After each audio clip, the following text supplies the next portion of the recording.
যখনই মহারাজ সেই গ্রাহক গজেন্দ্রের পা ধরে টানতে লেগেছে, গজেন্দ্র জোরে জোরে চিৎকার করছে, কে আছো আমাকে বাঁচাও, কে আছো আমাকে বাঁচাও। তার মহারাজ পরিবারের সবাই একে একে তাকে বাঁচাবার চেষ্টা করে, কেউ টানতে শুরু করে। সবাই যদি এক ভাগ আসছে তো 10 ভাগ নিচের দিকে চলে যাচ্ছে সেই গজেন্দ্র। এইভাবে মহারাজ কিছুদিন কেটে গেল।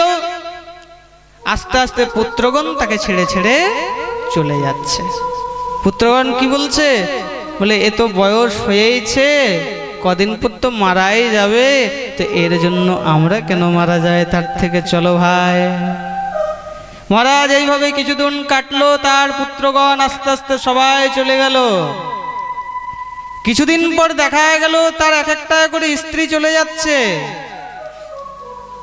ভাবুন, যে গজেন্দ্রের শত সহস্রাধিক স্ত্রী, শত সহস্রাধিক পুত্র, যাদের অভিমানে কখনো তার মাথা নত হতো না, যাদের জন্য সে বেঁচে থাকতো, সেই গজেন্দ্র আজ কাঁদছে। যে সংসারের জন্য আপনি জগতে করে গেলেন, সেই সংসার একদিন আপনাকে কষ্ট দেবে। এই সংসার আপনাকে ততদিনই ভালোবাসবে যতদিন আপনি এই সংসারের জন্য কিছু করে যাবে।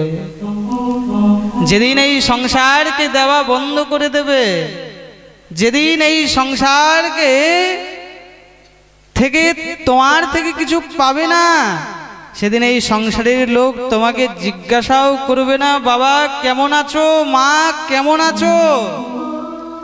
এতটা ভয়ানক এই সংসার। যেদিন তোমার এই জগৎ সংসারের দরকার হবে, সেদিন সবাই হাত গুটিয়ে বসে নেবে। তুমি ভেবেছো আমার আত্মীয় স্বজন আমার সঙ্গে আছে, যখন বিপদে পড়বে সবাই পালিয়ে যাবে। যে আপনাকে সারাদিনে 80 বার কল করে, 80 বার ফোন করে, যেদিন আপনি বিপদে পড়বে একবারও কল করবে না। যদি ফোন করি, তবে যদি তার কোনো কিছু দরকার আছে যদি বলে ফেলে, আমি উপকারে লেগে যাব না।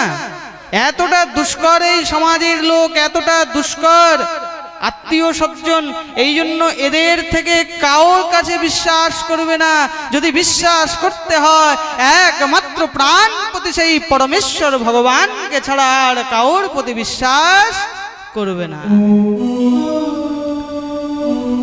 কারণ আমাদের এই জগৎ সংসারে কেউ নেই। যতদিন তুমি এই জগতের লোককে দেখবে, তুমি নিজের জন্য আনলে স্বর্ণের পালঙ্ক, হাতির দাঁতের সোফা, কষ্ট করলে, সংঘর্ষ করলে, যেদিন তুমি জর্জর অবস্থায় শয়নশালী হবে না, যে আপনার হাতির দাঁতের সোফা, সোনার পালঙ্ক, সেটা আপনি বানিয়েছিলেন নিজের জন্য, যে অন্তিম সময়ে সেই পালঙ্কে বসে থাকবো, কিন্তু আপনার সন্তান সেই পালঙ্ক থেকে নামিয়ে দেবে, বলবে বাবা এই পালঙ্কটা নষ্ট হয়ে যাবে। আজ গজেন্দ্র কাঁদছে, যে পরিবারের জন্য আমি এত সংঘর্ষ করেছি, যে পরিবারের জন্য আমি এই সারা ত্রিকূট পর্বতের সঙ্গে যুদ্ধ করেছি, সেই পরিবার আজ আমাকে ছেড়ে চলে গেল। কাঁদছে। মানুষের যখন সব কিছু হারিয়ে যায়, মানুষ যখন সব কিছু ভুলে যায়, তার একটাই কথা মনে পড়ে, अपबल तपबल और बाहुबल चौथो है बलधाम, सूर्य किशोर कृपा से सब हारे को हरिनाम। একমাত্র সেই হরি ছাড়া আর কেউ নেই। अपबल तपबल और बाहुबल चौथो है बलधाम, सूर्य किशोर कृपा से सब हारे को हरिनाम।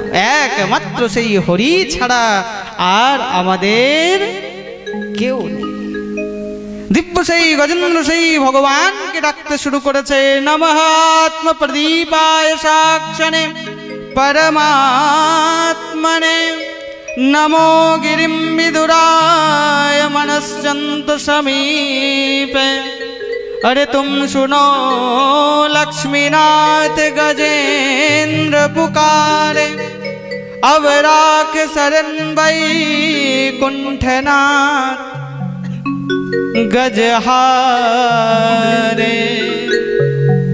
आज गजेंद्र सब ছেড়ে दिव्य भगवान के डाकते शुरू করেছে।